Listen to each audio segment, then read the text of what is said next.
Retomando então, meus amigos, o nosso estudo do nosso livro Evolução em Dois Mundos, chegando já aqui nos últimos capítulos, né? Nós estamos no capítulo 14, são 20 capítulos nessa segunda parte, e nós estamos nesse capítulo 14, no segundo encontro sobre ele.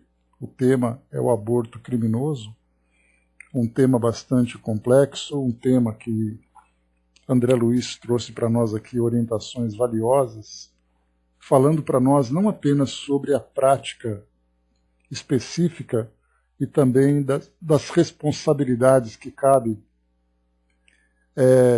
a cada um que vivencia essa experiência, de um modo direto ou de um modo indireto.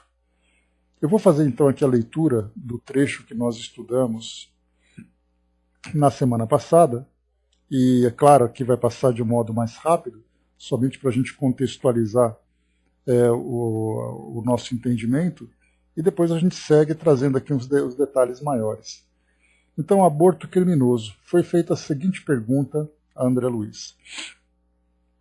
Reconhecendo-se que os crimes do aborto provocado criminosamente surgem em esmagadora maioria nas classes mais respeitáveis da comunidade terrestre, como identificar o trabalho expiatório que lhes diz respeito se passam quase totalmente despercebidas da justiça humana? Aqui, como eu comentei com vocês, foi uma pergunta bastante específica, né, sobre as classes mais abastadas da nossa sociedade, que têm a oportunidade de ir ao encontro de assistência médica para a prática do aborto sem que a justiça tenha conhecimento e sem que haja nenhum tipo, dentro da nossa visão, de punição para aqueles que cometem a infração dessa lei, né? Já que no Brasil, e assim como também outras comunidades pelo mundo afora, cada uma tem a sua legislação e constantemente nós temos notícias, né, do aborto provocado, seja ele de uma forma doméstica, seja com assistência médica, né, com tratamento clandestino, enfim. Então, se a justiça se as pessoas envolvidas não respondem à justiça por esse ato, quando há infração da lei, como é que nós podemos identificar o trabalho expiatório, ou seja, a expiação daquelas pessoas que praticam? André Luiz, então, trouxe para nós aqui uma resposta do início, aqui, uns 3, 4 parágrafos, trazendo para nós uma ideia geral do que é a lei de causa e efeito e as responsabilidades de cada um perante a desarmonia provocada quando nós, então, nos desviamos desse caminho moral que temos que percorrer aqui, que estamos percorrendo para a nossa evolução. Então eu vou ler rapidamente e depois a gente já entra especificamente nesse tema. André Luiz diz assim, bom dia, abraço.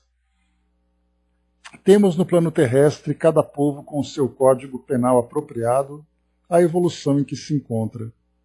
Mas considerando o universo em sua totalidade como reino divino, vamos encontrar o bem do Criador para todas as criaturas como lei básica, cujas transgressões deliberadas são corrigidas no próprio infrator com o objetivo natural de conseguir-se, em cada círculo de trabalho no campo cósmico, o máximo de equilíbrio com respeito máximo aos direitos alheios dentro da mínima pena. Atendendo-se, no entanto, a que a justiça perfeita se eleva indefectível sobre o perfeito amor no hausto de Deus em que nos movemos e existimos, toda reparação perante a lei básica a que nos reportamos se realiza em termos de vida eterna e não segundo a vida fragmentária que conhecemos na encarnação humana, porquanto uma existência pode estar repleta de acertos e desacertos, méritos e deméritos, e a justiça do Senhor preceitua, não que o delinquente seja flagelado, com extensão indiscriminada de dor expiatória, o que seria volúpia de castigar nos tribunais do destino, invariavelmente regidos pela equidade soberana, mas sim que o mal seja suprimido de suas vítimas com possível redução de sofrimento. Desse modo, segundo o princípio universal do direito cósmico, a expressar-se, claro, no ensinamento de Jesus, que manda conferir a cada um de acordo com as próprias obras, arquivamos em nós as raízes do mal que acalentamos para extirpá-las à custa de esforço próprio, em companhia daqueles que se nos afinem à faixa de culpa com os quais, perante a justiça eterna, os nossos débitos jazem associados. Em face de semelhantes fundamentos, certa romagem na carne, entremeada de créditos e dívidas, pode terminar com aparências de regularidade repreensível para a alma que desencarna, sob o apreço dos que lhe comungam a experiência, seguindo-se de outra em que essa mesma criatura assuma a empreitada do resgate próprio, suportando nos ombros as consequências das culpas contraídas diante de Deus e de si mesma, a fim de reabilitar-se ante a harmonia divina, caminhando assim transitoriamente ao lado de espíritos incursos em regeneração da mesma espécie. Então aqui nós vimos de um modo geral, bom dia, dona Miriam, nós vimos de um modo geral como a lei funciona, que embora para nós aqui, aparentemente, alguém tenha uma vida equilibrada, uma vida tranquila, uma vida dentro da felicidade que nós conhecemos aqui no nosso mundo, uma felicidade meramente material, que nada mais é do que uma efêmera satisfação, nós vemos que no mundo espiritual as coisas acontecem diferente, porque cada um então responderá por aquilo que ficou impresso em sua consciência a partir das escolhas e das ações equivocadas que praticou. Então aquilo que a sociedade, aquilo que a nossa justiça não capta, não percebe como ação do indivíduo, a consciência registra. E aí dentro da possibilidade é minimizado tanto quanto possível para que o indivíduo possa se regenerar sem aquela ideia do castigo, da punição. Porque a ideia, como foi colocado para nós, não é punir o infrator, não é punir o delinquente, mas que o mal seja suprimido com a possível redução do sofrimento. E aí então vem as experiências que ele vai vivenciar, fortalecendo o seu caráter, depurando a sua consciência, desenvolvendo novos valores.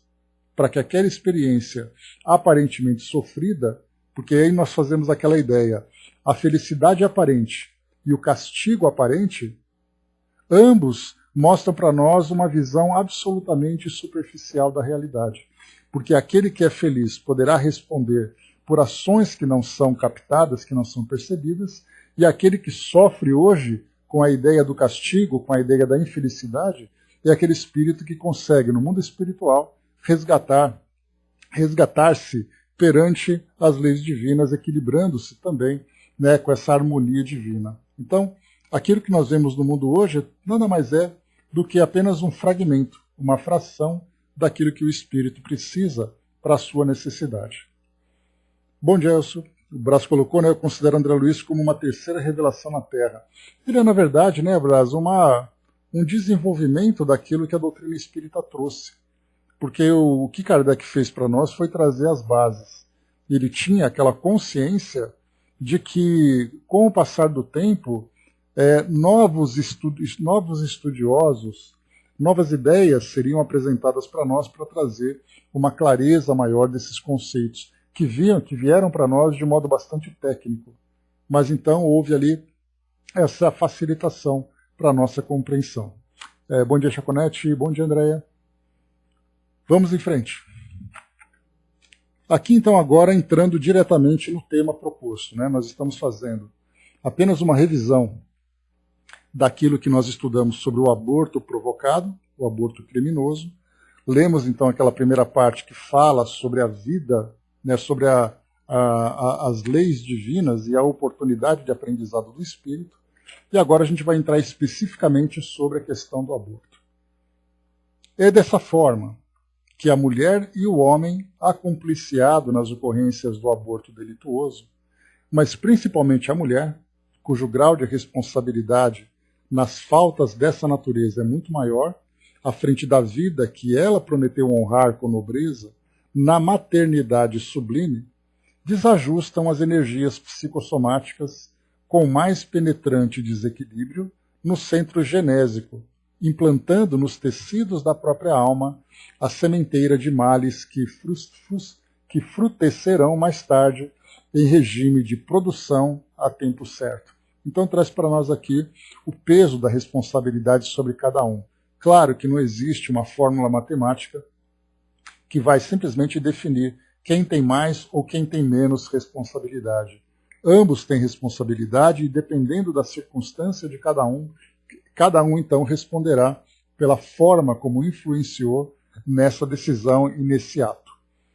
Eu conversava com um grupo de amigos fazendo um estudo a respeito de um tema que vai ser abordado agora nesse próximo fim de semana, num encontro de jovens no Rio de Janeiro, e um dos temas que seriam apresentados para esses jovens era exatamente aquela frase que hoje é bastante observada na nossa sociedade, especialmente nessa cruzada em prol da liberação do aborto.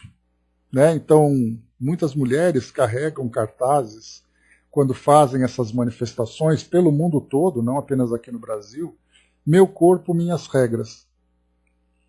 E aí, então, claro, porque é muito interessante quando nós fazemos estudos, a forma parcial como nós analisamos determinadas questões, não por vontade própria, mas por uma questão quase que inconsciente.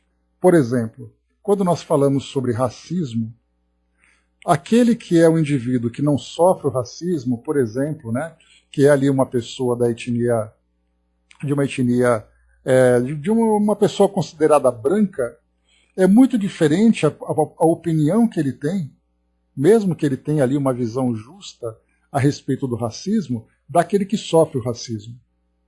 A visão daquele que é heterossexual, falando sobre a necessidade da compreensão da homossexualidade, quando um homossexual traz a sua visão.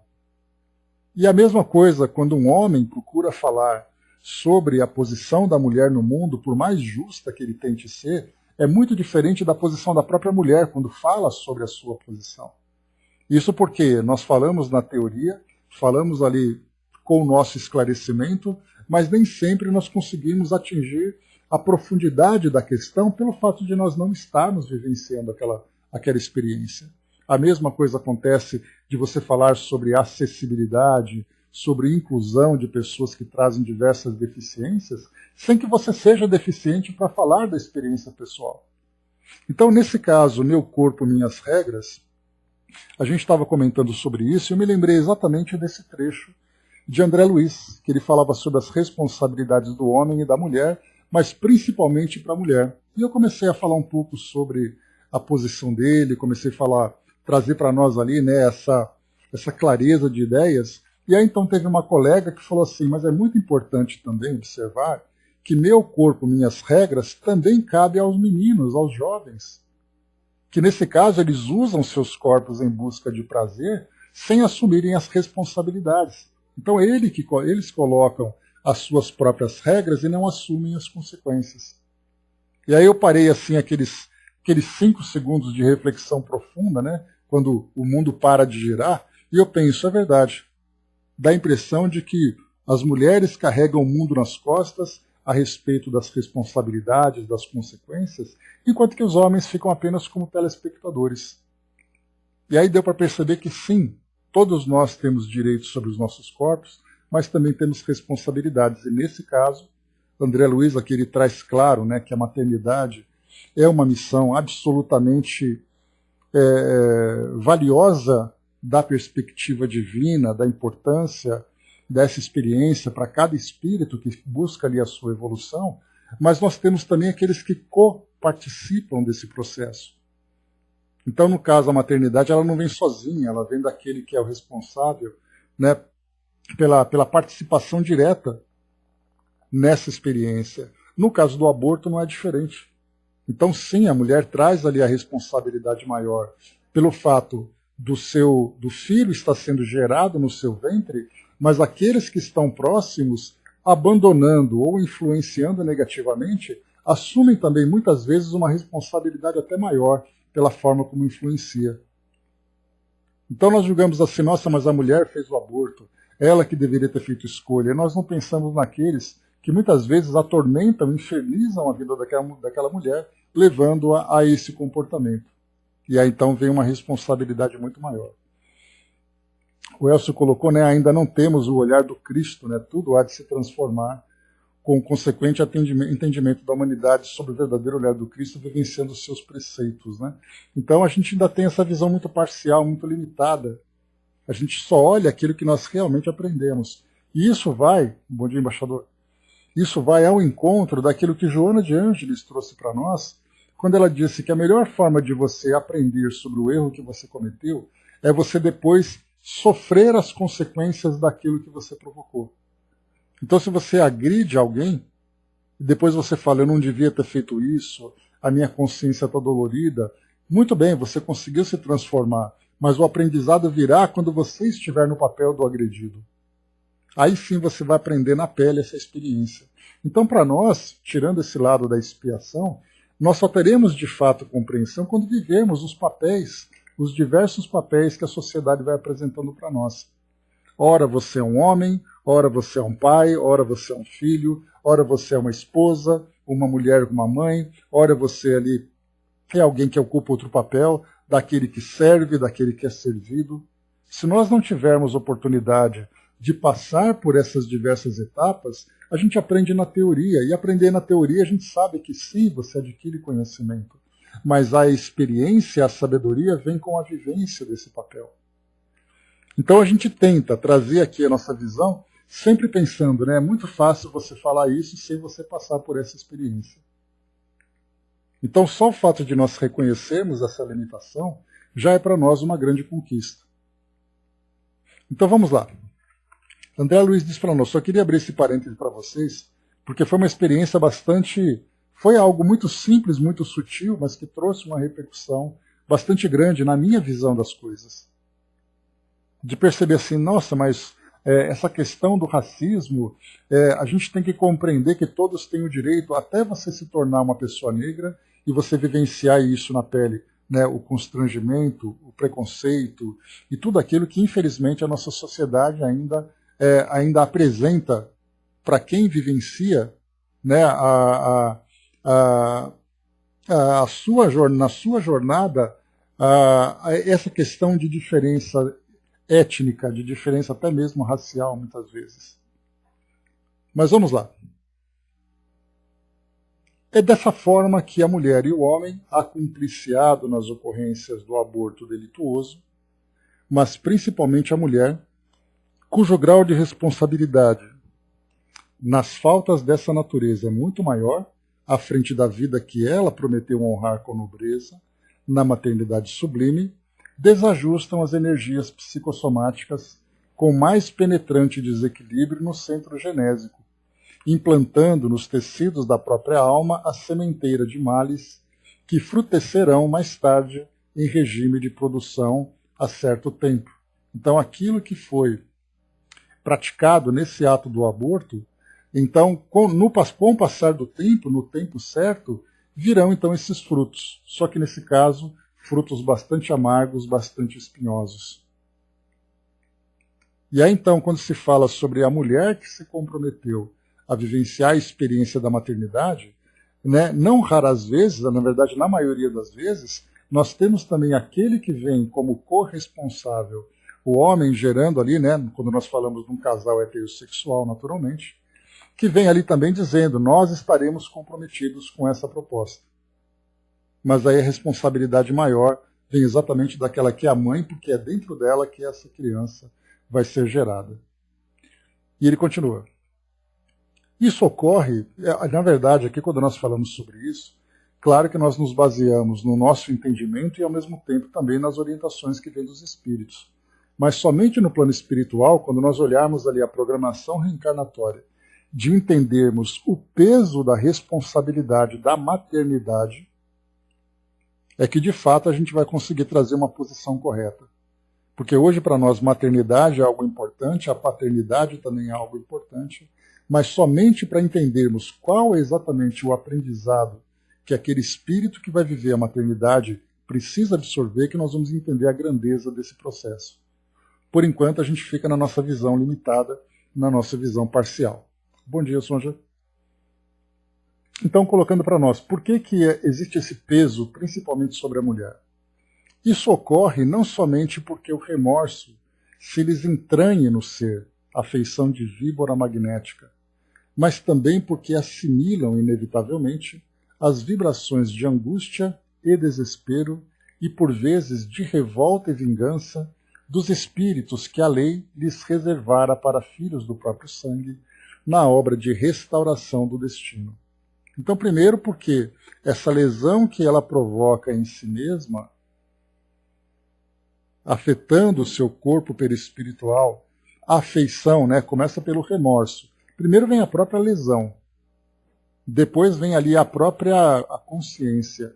E esse remorso, pesando na sua consciência, age como se fosse uma víbora magnética, que vai ali então, né, vai disseminando esse veneno na consciência, que vai se repercutir depois ali no seu corpo perispiritual, na região responsável, nesse caso, como nós vimos, né, naquela região dos chakras, do centro genésico, que vai então trazendo um prejuízo cada vez maior para aquela pessoa enquanto ela não se reajustar consigo mesma, principalmente. Depois fala também aqui sobre a assimilação inevitável das vibrações de angústia e desespero. Esse é o primeiro ponto. Então, a ligação que um espírito que assume a responsabilidade da maternidade, junto ao espírito que assume a responsabilidade de filho, existe uma ligação entre ambos, uma ligação mental, que começa desde o plano espiritual. E aí, então, quando há o aborto, essa ligação continua. Só que, nesse caso, quando esse espírito que vem na condição de filho começa a sofrer as angústias e o desespero, isso também afeta, de uma forma direta, a mente daquela que seria a mãe. E aqui ele coloca, por vezes, também de revolta e de vingança. E aí então começa aquela necessidade de reajuste entre os espíritos, que muitas vezes pode demandar um esforço secular, inclusive. Se colocou, né, creio que o entendimento do ser, do ato cometido, o trabalho necessário para a iluminação interior o fortalecerá para futuras penas ou correções no momento em si ou nas próximas encarnações. O processo de aprendizado ele começa exatamente pela conscientização. André Luiz vai falar sobre isso na próxima pergunta desse mesmo capítulo, no final, que ele responde exatamente a essa questão, Elcio. A gente já chega lá para a gente poder aprofundar um pouco mais. E diz assim para nós também, no homem, aí ele faz agora uma separação, trazendo para nós aqui as responsabilidades e as consequências para cada um. No homem, o resultado dessas ações aparece quase sempre em existência imediata, aquela na qual se envolveu em compromissos desse jaez, na forma de moléstias testiculares, desendocrinias diversas, distúrbios mentais, com evidente obsessão por parte de forças invisíveis emanadas de entidades retardatárias que ainda encontram dificuldade para exculpar-lhes a deserção. Então, no caso do homem, quase sempre vem ali de uma existência imediata, porque começa primeiro com moléstias testiculares. Esse desendocrinias, né, é quando há ali o sistema endócrino começa então a ter ali problemas, dificuldades, desequilíbrios para a produção de hormônios relacionados com essa área da sua sexualidade. Então ele começa a ter diversas dificuldades, trazendo ali esterilidades diversas ou dificuldades das mais variadas, incluindo também os próprios distúrbios mentais, por causa, com evidente obsessão, dessa relação com os espíritos. Mas aqui ele fala sobre o homem e mulher, então a gente lembra, né, que a relação com o aborto criminoso, ele envolve também, inclusive, as próprias famílias. Quantas vezes nós vemos aí pais ameaçando suas filhas, né, dizendo que não querem, os filhos também muitas vezes, por serem muito jovens, e a gente tem acompanhado isso cada vez mais na atualidade, né, a juventude cada vez mais precoce na vivência da sua sexualidade e também demonstrando uma grande imaturidade no campo afetivo, trazendo esses grandes desequilíbrios, sem a capacidade de tomarem decisões, sendo influenciados por aqueles que estão próximos.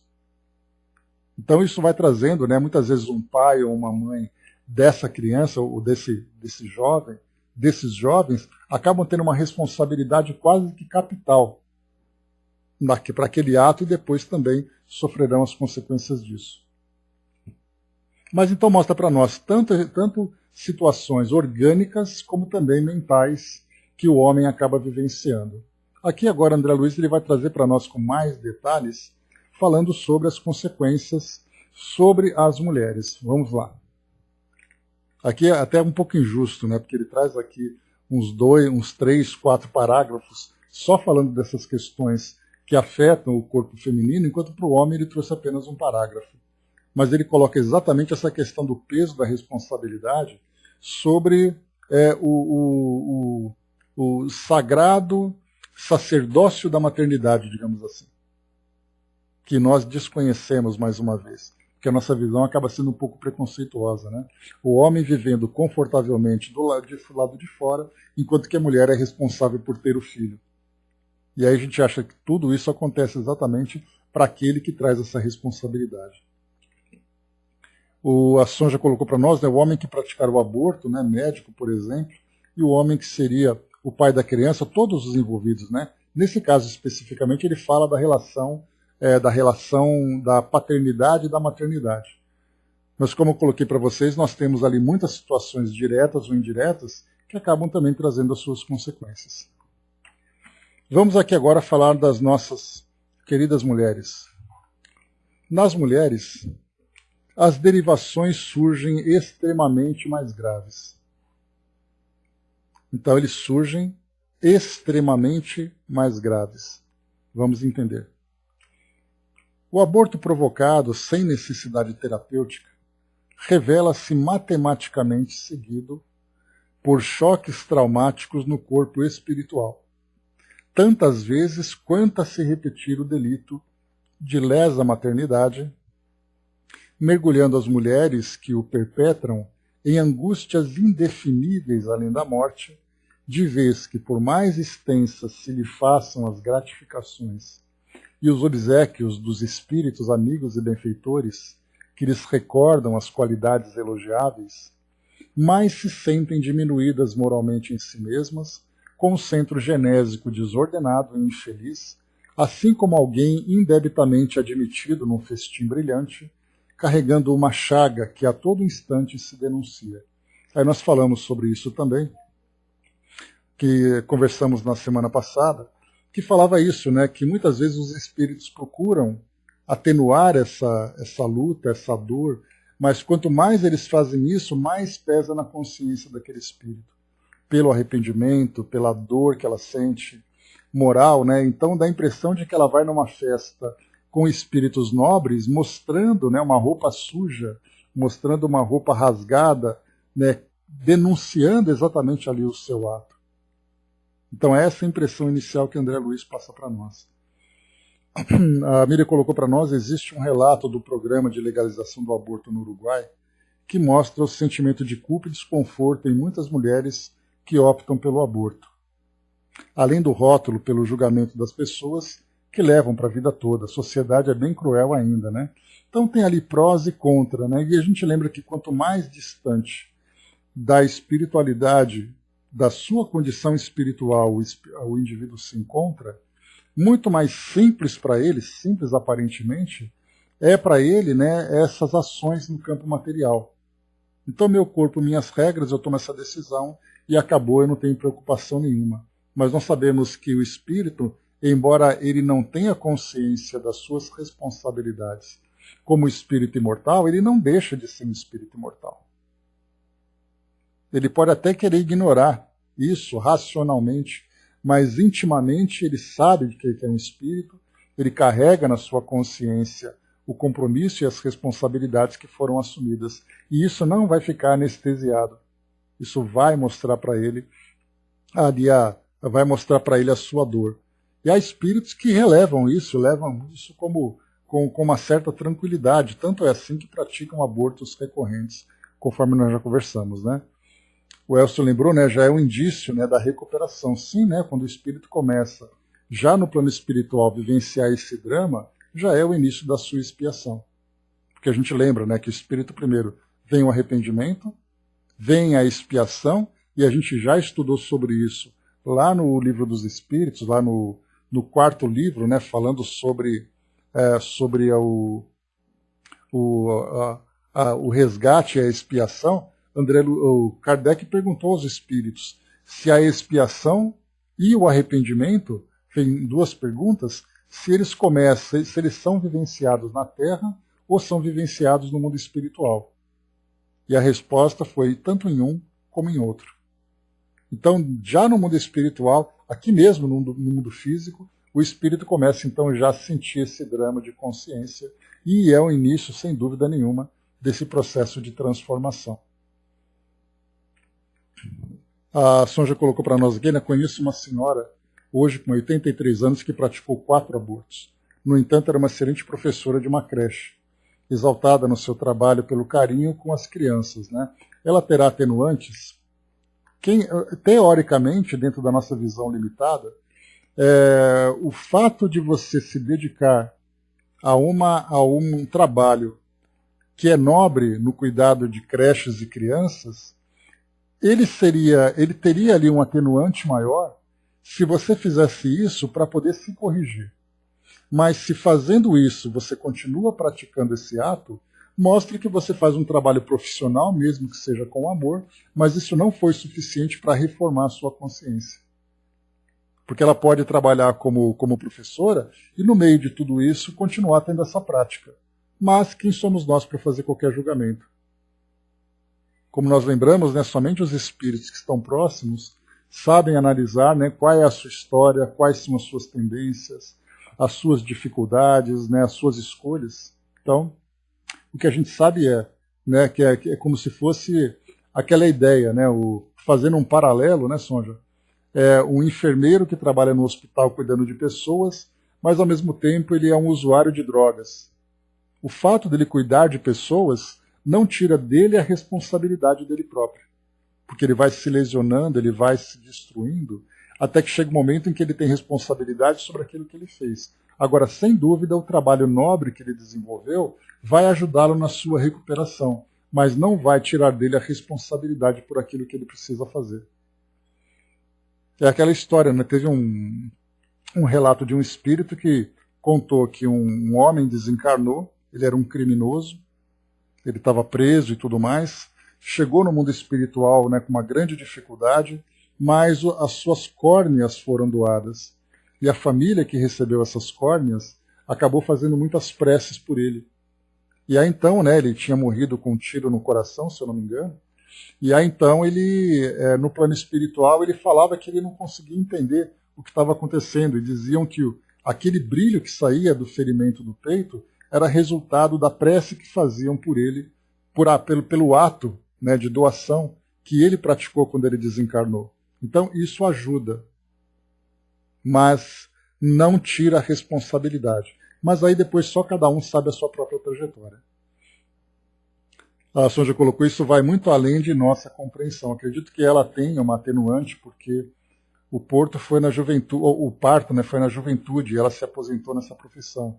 Acho que tem algum saldo, sem dúvida. Se o espírito, durante a sua jornada, passa por essa mudança de ideias, de comportamentos e tudo mais, então isso já se resolveu. Então, certamente ali ela trazendo ali o arrependimento, fazendo o trabalho nobre, consciente daquilo que praticou, aí sim. Agora aquele que vai fazendo um trabalho e ao mesmo tempo vai provocando ali os seus desequilíbrios, então a gente tem ali, né, o espírito vai tendo que resolver essas questões, né? Então, como Deus nos julga pelas nossas intenções, então somente cada espírito e aqueles que estão muito próximos sabem sabem do porquê das coisas e como isso vai se desenrolar. Vamos em frente. Destarte, surgem, falando aqui das mulheres, né, lembrando, ressurgem na vida física, aí nesse caso, né, depois então que desencarnou, depois ela volta então aqui para uma nova reencarnação, e aí então nessa reencarnação ressurgem na vida física, externando gradativamente na tessitura celular de que se revestem, ou seja, no corpo físico, a disfunção que podemos nomear como sendo miopraxia do centro genésico atonizado, padecendo, logo que reconduzidas ao curso da maternidade terrestre, de toxemias da gestação. Então ele está dizendo para nós que os órgãos, né, do centro genésico, ele tem um funcionamento desequilibrado, e esse atonizado que é apresentado para nós mostra a falta de um tônico, a falta de uma força para o desenvolvimento adequado, funcionamento perfeito dos seus órgãos genitais.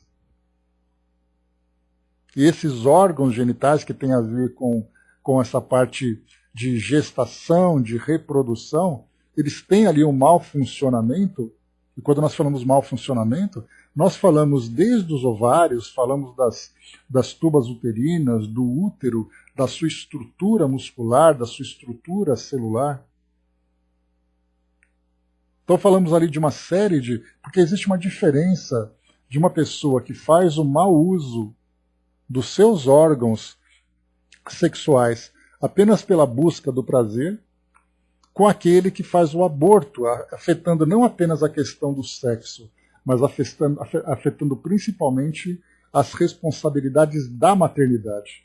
Então observem que nós saltamos de um andar onde você fala apenas do comportamento sexual e você entra num outro andar superior entrando na maternidade, que é uma responsabilidade muito mais nobre, muito mais profunda. Então, nesse caso, os próprios órgãos, os órgãos genitais têm mau funcionamento e toda a estrutura reprodutiva também sofre essa atonização, esse mau funcionamento por falta desse estímulo energético para que tudo se desenvolva da melhor forma. Dentro da nossa condição equilibrada, todos os nossos centros de forças estão ali pulsando, mantendo fluidicamente, energeticamente, o desenvolvimento de todos os nossos órgãos. Nesse caso em especial, esse centro genésico é aquele órgão que tem pouca movimentação, que tem pouca atividade. Consequentemente, o corpo físico sofre por isso. E aí, tanto na liberação de hormônios, como na absorção de outras substâncias, acaba trazendo ali até uma certa toxicidade, prejudicando o desenvolvimento desses órgãos. Então o ovário não funciona direito, porque ele não é capaz de produzir óvulos. Não existem ali um funcionamento adequado para a condução desse óvulo até ali o útero, para que haja, né, a anidação correta ali, tudo direitinho. Muitas vezes o próprio útero não tem ali capacidade de se organizar para reter esse óvulo para o seu desenvolvimento. Então, vários distúrbios vão acontecendo nesse sentido. O Braço colocou, né, se um de seus membros venha a perder, né, o arranque, por se a perder, arranque, não lembro dessa palavra, pois é, mas né, se os seus olhos são a causa do seu pecado, arranque os seus olhos, né, diria mais ou menos isso. Ou as suas mãos, né, enfim. Mas ele continua, vamos lá. Espera que eu acabei aqui apertando o botão errado. Diz assim para nós. Aqui. Dilapidando o equilíbrio do centro referido, o centro genésico, as células ciliadas, mucíparas e intercalares não dispõem de força precisa na mucosa tubária para a condução do óvulo na trajetória endossalpigiana, nem para alimentá-lo no impulso da migração por deficiência hormonal do ovário, determinando não apenas os fenômenos de prenhez ectópica ou localização heterotópica do óvulo, mas também certas síndromes hemorrágicas de suma importância decorrentes da anidação do ovo fora do endométrio ortotópico, ainda mesmo quando já quando já esteja acomodado na concha uterina, trazendo habitualmente os embaraços da placentação baixa ou a placentação prévia hemorragípara, que constituem na parturição verdadeiro suplício para as mulheres portadoras do órgão genital em desajuste. Então ele coloca para nós aqui também, né, nesse trecho todo, dizendo que esse desequilíbrio pode causar deficiências nessas células ciliadas. Os cílios são como os pequenos braços, né, ou pequenas ali partículas que vão então empurrando o óvulo para que ele possa sair então do ovário, passa por toda a tuba uterina para poder se instalar no ovário. Por deficiência desses cílios, ele acaba ficando no meio do caminho e acaba sendo fecundado por isso. E fecundado nessa região das tubas uterinas, inevitavelmente uma cirurgia para fazer esse aborto é uma necessidade, colocando em risco a vida da própria mulher. Isso porque não houve força suficiente ou essa liberação de hormônios para fazer com que todo esse caminho seja percorrido dentro da normalidade.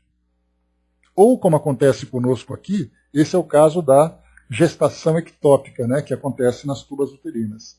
Ou a mesma coisa acontece quando então o óvulo desce até o útero, mas ele não consegue se fixar. A placenta não consegue se formar, há sangramentos o tempo todo. É aquela dificuldade, né, que muitas gestantes acabam tendo, de medicamentos, de procedimentos cirúrgicos, de repousos de contínuos, uma repetição de abortos espontâneos. Então, tudo isso pode ser consequência desse passado difícil, dessa necessidade de reajuste. E aí a gente fala possível, porque não temos como colocar matematicamente que todas as mulheres que praticaram um aborto vão viver isso em suas existências. Porque nós temos atenuantes e agravantes que vão aparecendo como experiências no decorrer da própria existência, permitindo que ela se reajuste perante as leis divinas, dando a ela oportunidade para essa experiência. Nós já tivemos, por exemplo, questões que são apresentadas. Pratiquei o aborto quando era jovem. Né? Cilius mutili, né? O Dudu colocou para nós ali. Né? Isso aí. Então, foi colocado para nós. Né? Pratiquei o aborto quando era jovem. Será que eu consigo ser mãe novamente nessa encarnação? A nossa resposta é: tudo é possível. Desde que o próprio espírito consiga, né, se reajustar perante as leis, consiga ali ter o merecimento para essa experiência. E até a pergunta: será que o filho que eu abortei volta para mim nessa encarnação? Tudo é possível. Ele não precisa, né, nós não precisamos levar por uma nova existência as dores que nós criamos nessa existência atual. Infelizmente, nós ainda temos dificuldades para retomar o nosso equilíbrio, por isso a gente vai arrastando. A gente vai se arrastando durante essa existência, deixando para a próxima ou para umas próximas as novas oportunidades de reajuste. Mas é possível desde já. Agora, quais são as outras situações, além dessas lesões no centro genésico, que trazem esse prejuízo para as mulheres? Não sabemos. E é a mesma coisa, trazendo ali uma ideia mais drástica, um espírito que cometeu suicídio, como é que vai ser a sua próxima existência? Será que vai ser tão dolorosa? A gente lembrou, né, a gente lembra de Camilo, quando ele conta a sua história na Memórias de um Suicida. No plano espiritual ele se tornou um grande trabalhador. E aí, então, na sua existência terrena, ele teria ali uma moratória, digamos assim, de 50 anos, para só então, depois desse período, viria uma doença que afetaria a sua visão. Mas, enquanto isso, a sua vida decorreria normalmente, pelo merecimento que ele tinha, conquistado como trabalhador do plano espiritual, atuando junto a esses outros espíritos. Então, é uma matemática muito imprecisa da nossa parte, porque ela considera variáveis que nós sequer compreendemos. Mas ele continua. Enquadradas na arritmia do centro genésico, então essa expressão que ele coloca, né? Arritmia do centro genésico, ou seja, uma perturbação causada nesse centro genésico que faz com que ele tenha um mau funcionamento. Enquadradas na arritmia do centro genésico, outras alterações orgânicas aparecem, flagelando a vida feminina, como sejam o descolamento da placenta eutópica, por hiperatividade histolítica da vilosidade corial, a hipocinesia uterina, favorecendo a germicultura de streptococo ou de gonococo depois das crises endometríticas puerperiais, a salpingite tuberculosa, a degeneração cística do córeo, a salpingooforite, em que o edema ou o exudado fibrinoso provocam a aderência das pregas da mucosa tubária, preparando o campo propício às grandes inflamações anexiais, em que o ovário e a trompa experimentam a formação de tumores purulentos que o identificam no mesmo processo de desagregação. As síndromes circulatórias da gravidez aparentemente normal, quando a mulher, no pretérito, viciou também o centro cardíaco, em decorrência do aborto calculado e seguido por disritmia nas forças psicossomáticas que regulam o eixo elétrico do coração, ressentindo-se como resultado, na nova encarnação e em pleno surto de gravidez, da miopraxia do aparelho cardiovascular, com aumento de carga plasmática na corrente sanguínea, por deficiência no orçamento hormonal, daí resultando graves problemas de cardiopatia consequente. Olha só o que ele coloca para nós. Os sentimentos que a mulher vivencia durante uma gestação, fazendo ali já o planejamento para um aborto, esses sentimentos negativos também afetam o centro cardíaco, que é o centro ali onde se concentram as nossas emoções. Tanto é assim que a gente diz, né, estou com um aperto no peito. Quando aparece em nós alguma angústia, né, alguma preocupação, alguma tristeza. E esse aperto no peito, essa sensação, se dá também por causa do efeito sobre esse centro cardíaco. Ele não é apenas ali um centro que rege a movimentação do nosso coração para a circulação sanguínea, mas é onde se trabalha também os nossos sentimentos. Nesse caso, esse desprezo, esse descuido, essa indiferença com essa grande missão da maternidade, acaba, como André Luiz coloca para nós, viciando o centro cardíaco. E eis então que durante uma gravidez pode acontecer de a mulher começar a ter ali problemas de hipertensão, ela pode ter ali grandes dificuldades com arritmias, problemas cardíacos, inclusive pondo em risco a própria existência. Então olha quantas coisas vão acontecendo por causa disso tudo. A mente fica desequilibrada, seja por culpa, por remorso, seja por influência da parte daquele que foi vítima desse aborto. Então tudo isso vai acontecendo ao mesmo tempo, provocando em nós quase que uma reação em cadeia. Por causa de uma atitude, quantas coisas vão acontecendo. A Andréa colocou, né? Só nós que passamos e ficamos com tudo isso. O rapazinho que fez o trabalho, como fica? Como a gente colocou, Andréa, nós temos responsabilidades diversas. Mas o que André Luiz coloca para nós, e aí, claro, carece de um aprofundamento do nosso estudo, é exatamente no momento em que há o planejamento reencarnatório, em que a mulher é chamada para sentar no gabinete ali dos espíritos amigos, dizendo assim, olha, você concorda que você vai ser mãe? E ela diz, eu concordo. E esse rapazinho, ele está lá fora, em outra mesa, assumindo outras responsabilidades. A responsabilidade dele é, você apoia essa gestação? Enquanto que a mulher é, você aceita esse compromisso? É o entendimento que nós temos hoje. Mostrando exatamente por isso que eu falei, nós temos uma visão bastante limitada ainda do peso desses compromissos. Do peso dessas responsabilidades. Sim, nos casos do de repente, aconteceu.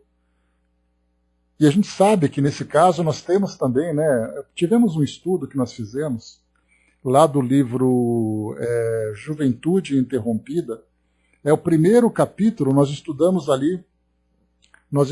né? Pois a ideia que nós colocamos é, será que tudo é acaso? Será que o espírito sai do mundo espiritual com uma programação reencarnatória, com um planejamento, com uma infraestrutura extremamente complexa para definir o seu futuro, e fica na dependência de jovens que acidentalmente se envolvem? Então, nesse livro, Juventude Interrompida, no primeiro capítulo, contava a história de uma jovem que ali por volta dos seus 18, 19 anos, não me recordo exatamente, e ela tinha desencarnado precocemente por causa de um aborto que ela praticou. Joana, né, Miriam? Então ela praticou o aborto, teve uma hemorragia e desencarnou. No plano espiritual, ela conta exatamente que ela estava diante ali do mentor espiritual dela. Sabe quando ele fica olhando na mesa, batendo os dedinhos, assim, dizendo que papelão, hein? A sua programação com o seu companheiro era terem sido pais desse espírito programado quando vocês estivessem mais maduros. Mas vocês precipitaram. E nessa precipitação, vocês anteciparam uma reencarnação, veio o mesmo espírito programado, e vocês então prejudicaram esse espírito e prejudicaram a si próprio. Porque ela não apenas praticou o aborto, como ela também, de certa forma, assim como André Luiz teve ali o suicídio inconsciente, ela também, de certa forma, interrompeu a sua gestação. Então vamos somando responsabilidades e cada um tem o seu compromisso. Assim como um homem assume o papel de ser pai e ele tem uma grande responsabilidade com aquele filho, pelo fato deles terem uma ligação do passado, se ele rejeita isso, o peso para ele é maior ainda. Porque não era apenas uma questão de maternidade, de trazer um espírito ao mundo. O papel dele era ser o orientador daquele espírito, e ele rejeitou. Então a gente vai somando elementos nessa experiência que nós não conhecemos direito. Porque cada espírito tem a sua própria história. Nós não sabemos como as coisas acontecem, por que elas acontecem, simplesmente acontecem. É o caso, por exemplo, que nós encontramos uma situação bastante triste, quando nós vemos aqui em São Paulo, na rua, mulheres jovens que acabam, infelizmente, se drogando, né, na Cracolândia, e elas acabam, de certa forma, se prostituindo em busca de drogas. E, de repente, vem um espírito encarnado naquele meio. A pergunta é, qual era exatamente a programação desse grupo? Daquele que fez parte dessa gestação, da mãe que muitas vezes rejeita, daquele espírito que foi rejeitado, daquele espírito que reencarnou naquele meio? Nós não sabemos, nós não conhecemos. Dudu colocou, né? Tudo tem uma programação. O livre-arbítrio é o gatilho de cada um. Somos velhos, espíritos velhos, sem saber de nada. Então, quer dizer, a nossa velhice vem do tempo, mas a nossa experiência ainda não se desenvolveu. Mas nós estamos assim a um passo de sairmos dessa condição de ignorância e começarmos a despertar a nossa consciência. Né? Volta, erra, acerta, erra, até se achar de novo. Então essa, né, a gente vê que é esse mecanismo, né? A lei de causa e efeito, ela vai trazendo para nós diversas oportunidades de aprendizado para que nós entendamos exatamente esse mecanismo. Enquanto nós estivermos vivendo automaticamente aqui no mundo, baseados nos nossos instintos e na nossa visão tão cega a respeito da nossa realidade, a gente vai aprender através do erro e do acerto.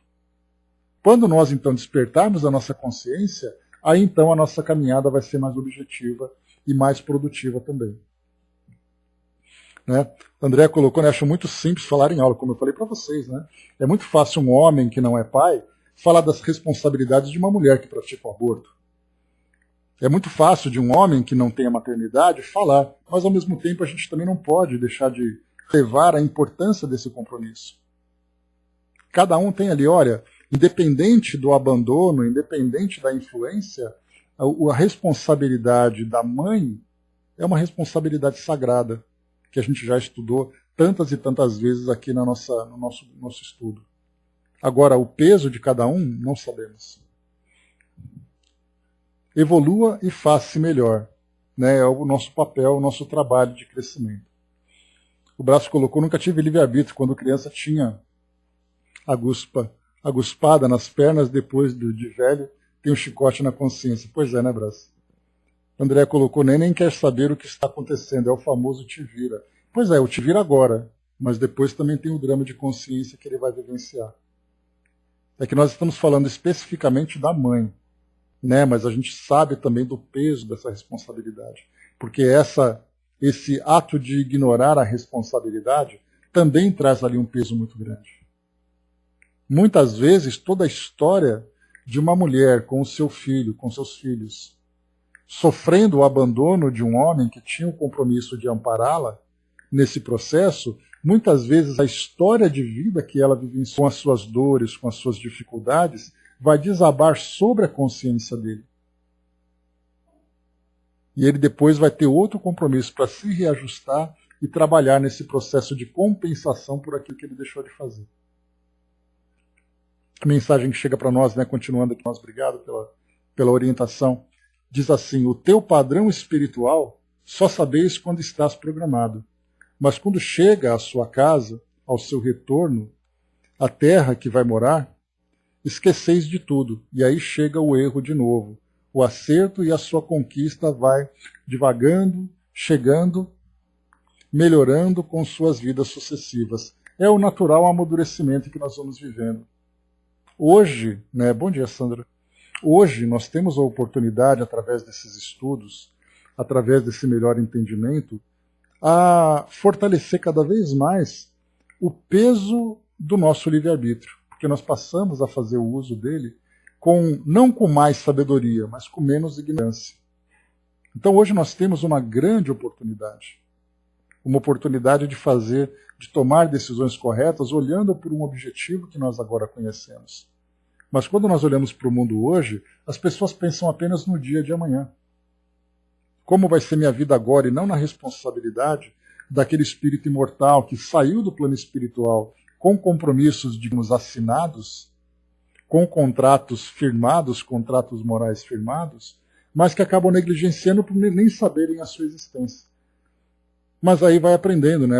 Ou a gente aprende com o amor, a partir das decisões sábias, ou aprende com a dor, a partir das consequências das nossas ações.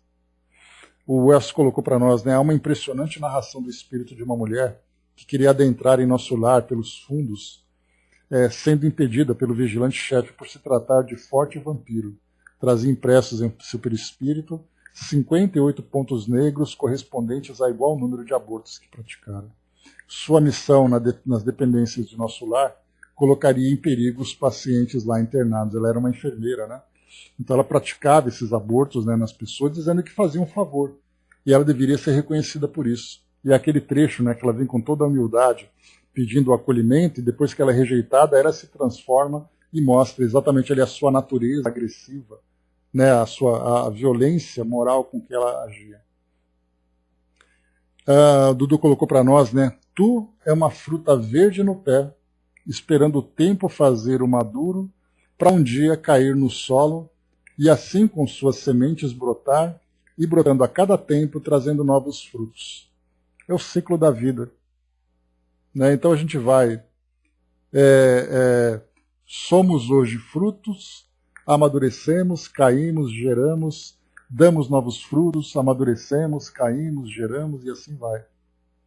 Conforme o tempo vai passando, a gente vai se tornando frutos cada vez mais aperfeiçoados e, consequentemente, cada vez mais doces e saborosos.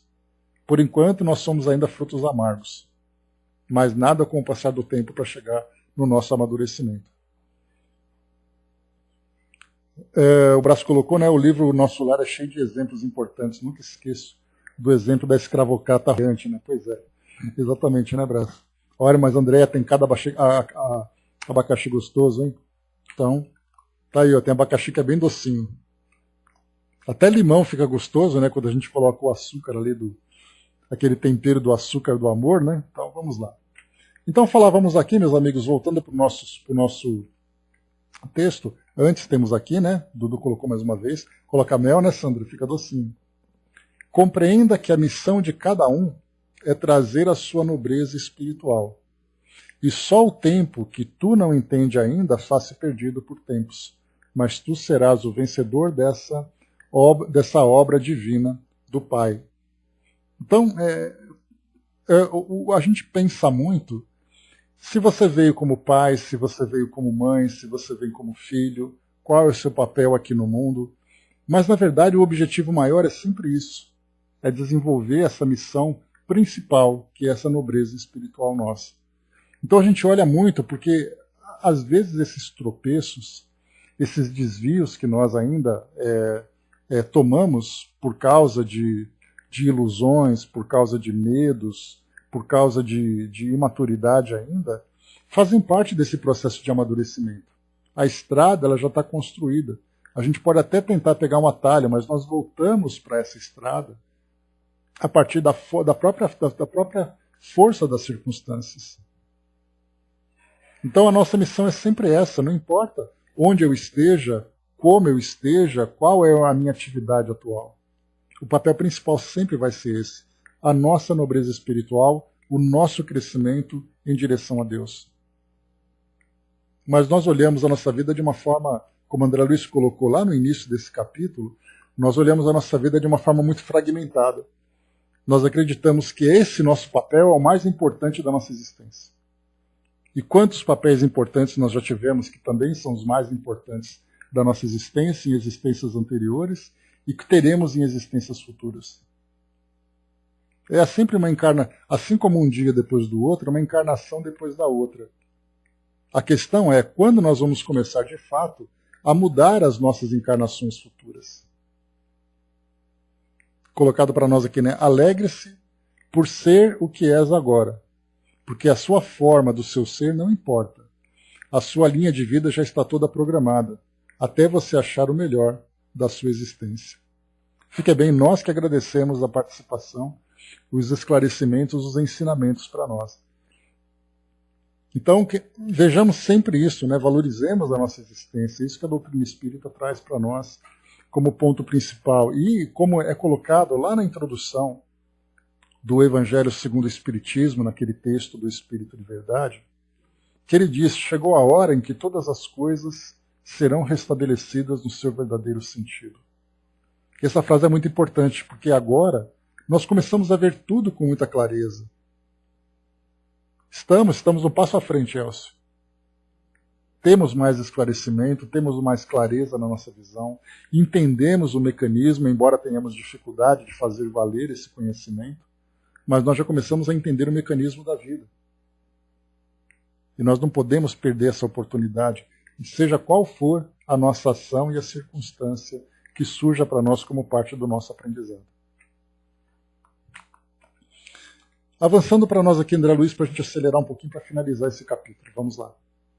Então ele colocava para nós sobre a influência desse desequilíbrio afetivo com relação ao aborto calculado, que provoca então essa desarmonia no centro cardíaco, provocando na mulher, inclusive, problemas graves relacionados com cardiopatias.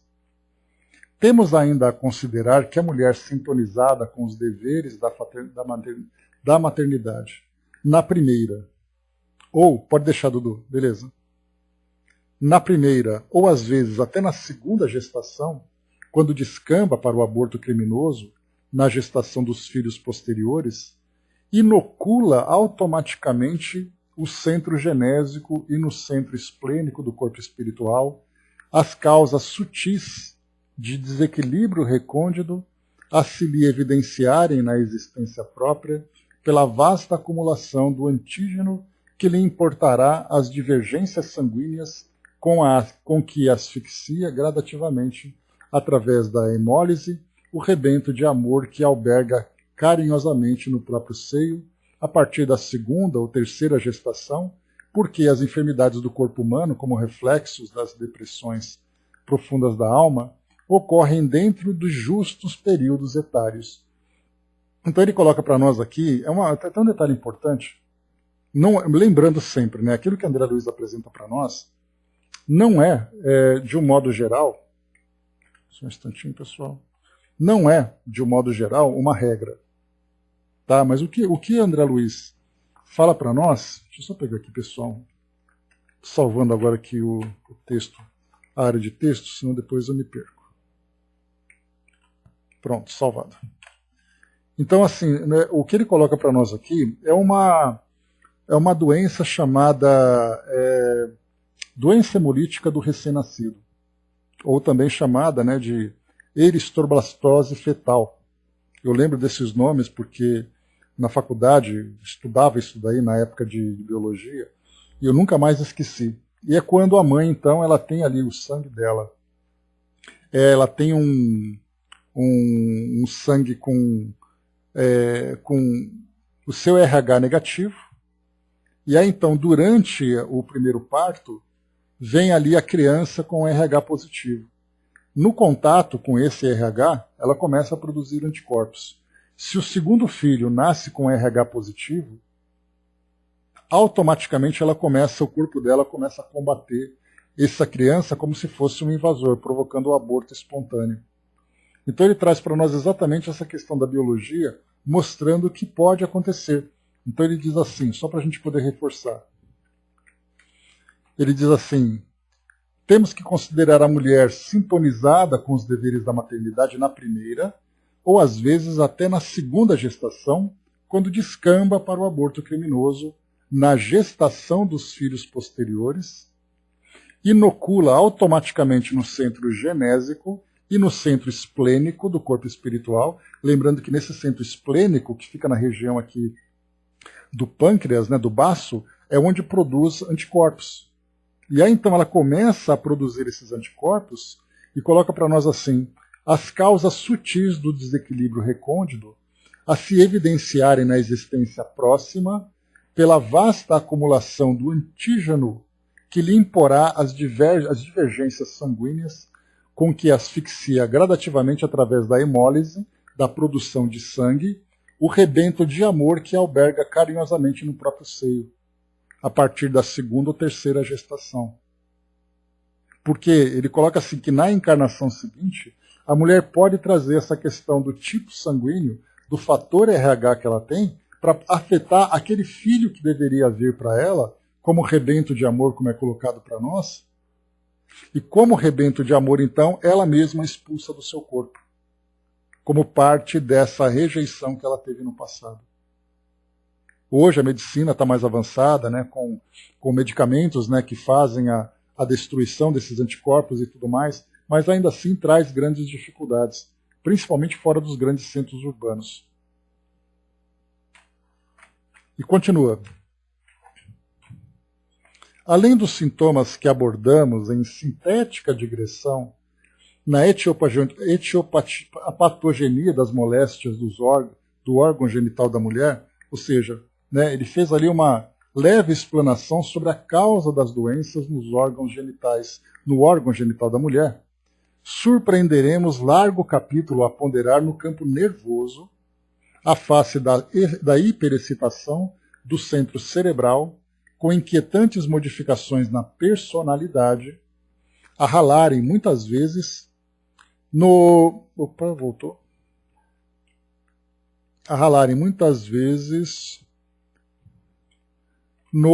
martirológio da obsessão, devendo-se ainda salientar o caráter doloroso dos efeitos espirituais do aborto criminoso para os ginecologistas e obstetras delinquentes. Aí a gente fala, não tinha falado já, né, sobre os efeitos colaterais daqueles que direta ou indiretamente colaboraram também com esse aborto, envolvendo então o homem, no caso aqui o companheiro responsável por essa gestação, também, né, por essa experiência de paternidade, a família, os profissionais, né, ou as pessoas que praticam esse ato.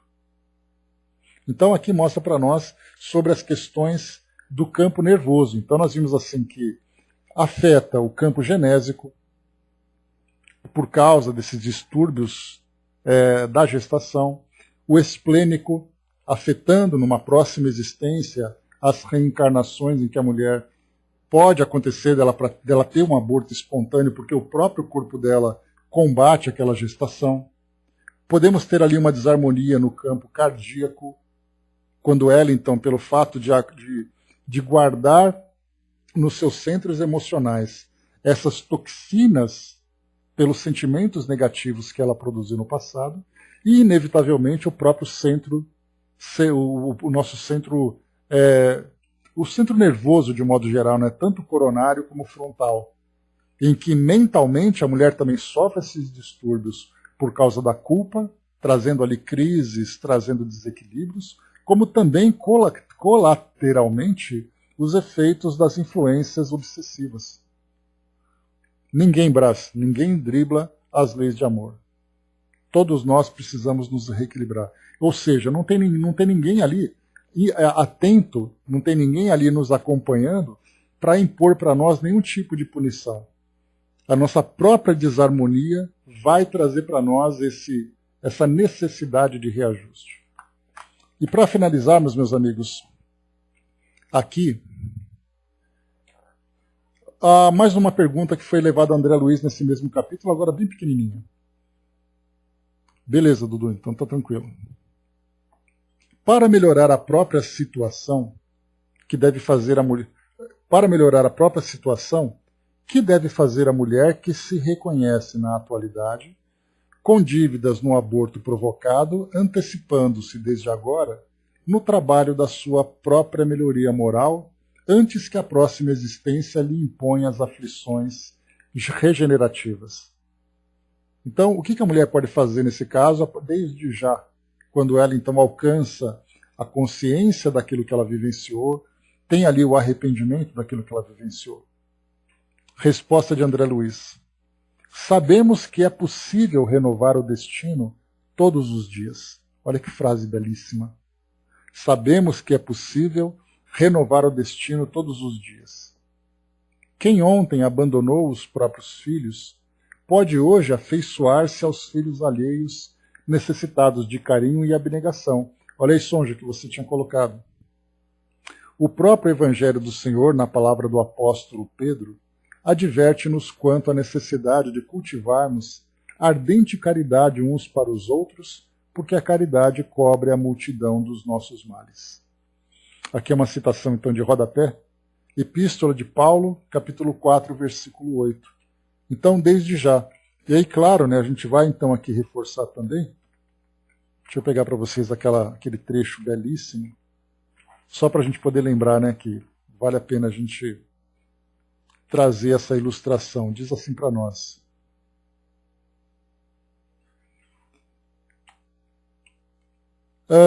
Aqui então uma mensagem diz assim: ainda nessa mesma reencarnação, mesmo antes de ter, sendo possível, recebido de volta os seus filhos, a mulher poderia costurar, entre aspas, o corpo perispiritual tão somente pela aquisição do conhecimento quanto ao verdadeiro amor da gravidez, muitas vezes obtido à custa de pesados remorsos. É fácil compreender. O objetivo das leis divinas é educativo, jamais punitivo. A partir do momento em que o espírito compreende, sincera, profunda e verdadeiramente o amor da gestação, dispondo todas as suas fibras íntimas a nunca mais rejeitar uma gravidez, ele terá atingido o objetivo desse aprendizado específico, reequilibrando naturalmente seu corpo espiritual. Já a relação entre os espíritos envolvidos no ato, sejam os vitimados e os responsáveis, o perdão e o auto-perdão dependem de cada um conforme o seu livre-arbítrio. Então acho que nós fechamos aqui com chave de ouro com essa resposta de André Luiz e com esse complemento que nós trazemos. Essa é uma mensagem que veio de Pedro Leopoldo, do dia 8 de junho de 1958, então Chico que trouxe para nós. Tá? Meus amigos, é isso. Fechando aqui a nossa segunda-feira. Bacana ver todos vocês aqui, sala cheia, todos nós. Esse último texto, Andréia, nós utilizamos, né, no nosso AF, e ele veio de um esclarecimento durante um estudo feito pelo Altivo Panfiro. O Altivo, né, que era o diretor fundador lá do Centro Espírita Leão Denis, já desencarnado, ele então trazia durante um estudo esse esclarecimento. E ele foi então depois gravado, transcrito, Panfiro, isso. Gravado, transcrito, e depois eu consegui ler esse estudo e eu rapidamente ali peguei esse trecho para poder fazer aqui o nosso trabalho. Então, meus amigos, é isso. Eu mando para você sim, Andréia. O próximo capítulo, na quarta-feira, Passe Magnético.